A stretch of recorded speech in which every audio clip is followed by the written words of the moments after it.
Isar-Runde. Der Web-TV-Talk aus dem Herzen Münchens. Aus dem Herzen Münchens. So, hi, Rick, it's great to have you here. Nice to be here. And maybe we just start with the most difficult question of all.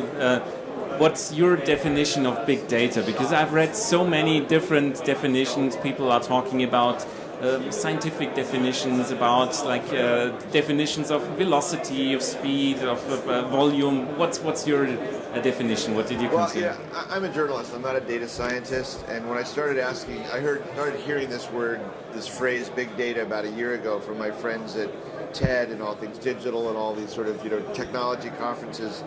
At first, it just sounded like one of those marketing fluffy words that didn't have a lot of meaning to it. But the more I started asking my smarter friends about it, one person said to me, it's so much data it doesn't fit on your personal computer. And I said, okay, doesn't sound very interesting.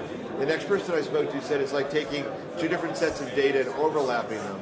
And again, it doesn't sound that interesting to me as a journalist. And then Marissa Meyer, who's now at Yahoo, who's at Google, said it's like watching the planet develop a nervous system. And I said, wait, that's really interesting. What do you mean? And she said, we used to take random surveys that extrapolate from that. Now, because everybody's carrying a smartphone with them, we're able to take the smartphone data, the credit card data, the browser history, and all these huge numbers of data points and overlap them and see what's happening around the planet in real time. And it's something that, as a species, we've never been able to do that both technologically and affordably and from the perspective of speed.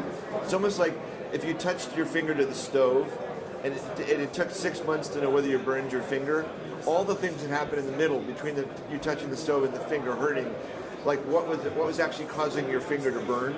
Now we're able in real time to see something on one side of the world and actually understand it and change our behavior on the other side of the world.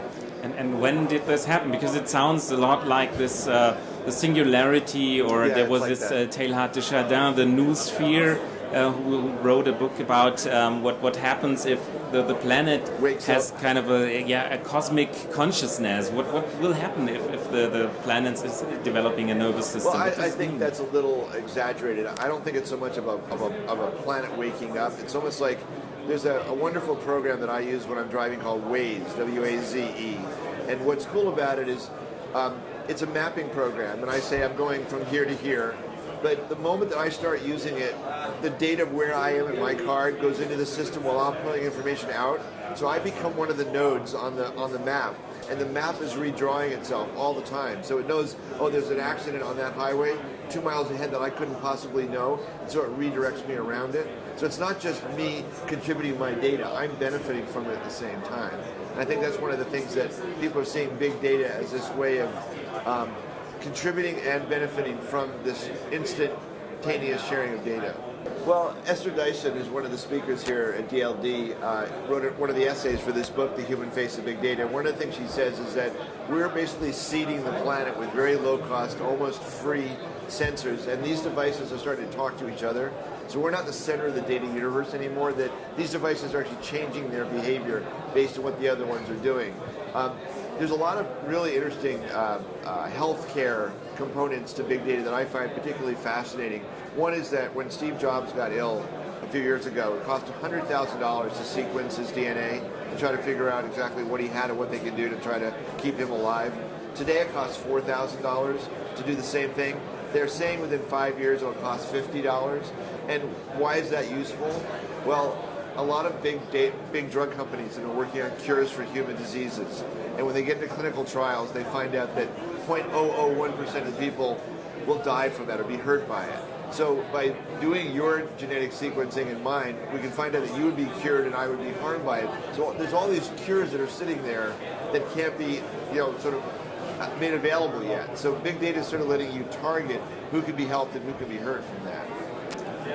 And how was the work with those data scientists and the data guys? Because I've heard that you work together with EMC, one of the large companies in this space. Did you have contact with those? Is it a different culture? Or? Well, I had this idea that right now it's large companies and corporations and governments that are thinking about big data, because I think a lot of people feel this is going to have a much bigger impact on our lives than the internet. Remember, the internet sort of started in 1993. We were hearing about cyberspace and the data information highway.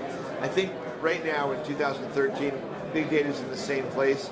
I went to EMC and said, I'd love to do a project where we send 100 journalists around the world to put a human face on big data and spark a global conversation. Not to sell EMC's products. It's not to say big data is going to solve all of our problems, but I think that you and I should be talking about this right now, and not just governments and corporations. So we just gave 10,000 copies of this book away as a gift. FedEx delivered 10,000 copies on one day to world leaders and Fortune 500 CEOs, just to try to get everybody talking about this topic. And did you track and visualize the parcels with the books going through the country? We actually did. We actually have a visualization of as FedEx delivered each of the books around the world. It's very cool. We're also doing a 1-hour TV special right now with Cisco. And again, none of these companies that are editorial input or writer of review. The point of this, again, is just to get people thinking and talking about it. My mom's 90 years old, and she started falling a couple of years ago. And what I'm really interested in is there's technologies now that people at GE and Intel are working on. One of which is a magic carpet. It's not released yet. The idea is you put a carpet in the home of your loved one, and it measures how they walk. It doesn't say good or bad. It just says this is how Rick's mom walks when everything is fine. And then on a day where it sees a difference in the pattern, like she's putting more weight on one leg or the other, it sends me a notice that you should call your mom because there's something out of the ordinary going on here. So the data sphere is also telling us about the future, about how we will live and how we should behave, that we have a better life, and this is the human face, or? Yeah, I think for the most part it's very exciting. There's certainly, I'm worried about privacy. I'm worried about algorithms that are deciding whether or not I get a loan based on what kind of music I listen to on Facebook. There's a lot of decisions being made, and there's no regulations about them. Someone told me recently that some banks in the United States are lowering your credit score if you like rap music. It's like, well, my daughter likes rap music. What does that have to do with anything? But the fact that someone could actually write a program that would use that as one of the ways that I'm being judged, and I don't have any say in it at all. So there's a story in the book about a gentleman who has a pacemaker that transmits his data wirelessly to his doctor throughout the day. And he was tracking his exercise, his diet, his sleep, his consumption of alcohol, and he wanted to get the data from the data company that made the pacemaker to see if there was some correlation. So he calls this company, said, "Can I have 6 months of my data, please?" And they said, "Sorry, that's our proprietary data." He said, "Well, it's my heart. What do you mean?" They said, we won't share it with you. So it's like, well, who owns all the data that each of us is generating now? And why is everybody else making money and trading in it except for us? Big data will become just part of the fabric of everyday life. We'll take it for granted just the way we take the internet for granted until we can't have it for 5 minutes, and then we have withdrawal symptoms. So I think what big data is going to become like the underpinnings of how the world works. It's already starting right now. Thank you very much. Thank you.